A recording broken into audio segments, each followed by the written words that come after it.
نه تارم هاتیه تارم جهاتیه دولت سوشلایی جوهاتیه دولت سوشلایی با دولت سوشلایی 10 روزا پیشا نه جولی مشترام هیچ پیشا عیدی اولی مشترام پیشا عیدی دولت سوشلایی هات علیه مگو فراک است اون لمالی را که کنجی دفعه بی دخانی نبه چه شفا خانه مراج نداره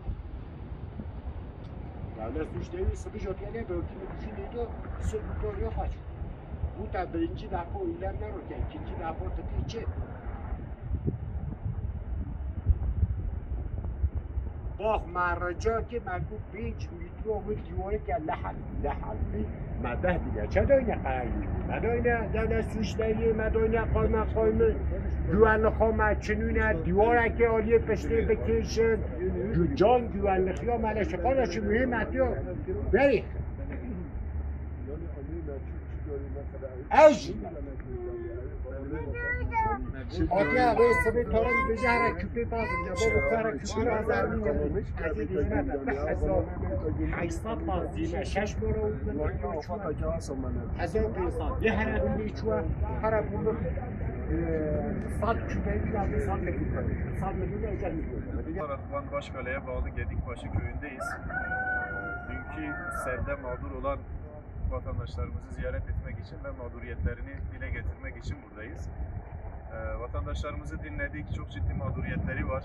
Köyün yaklaşık sadece bu köy için bir 700-800 civarında bir hayvan, bir koyun telef olmuş dünkü selde.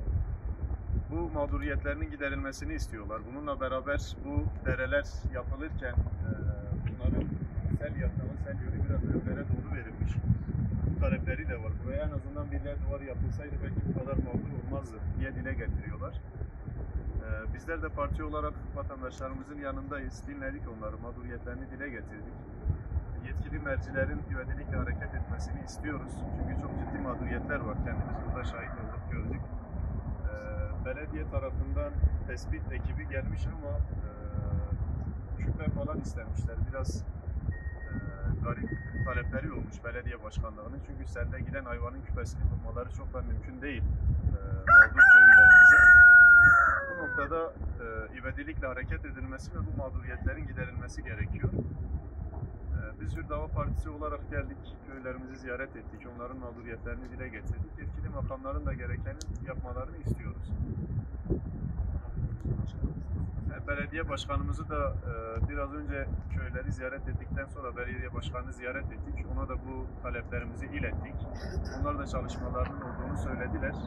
Biz köylülerimizin taleplerini bizatihi birinci ağızdan kendilerine ilettik. Gerekeni yapmalarını istedik. Onlar da tarım ekiplerinin cesetleri topladığını, hayvan leşlerini topladıklarını söylediler.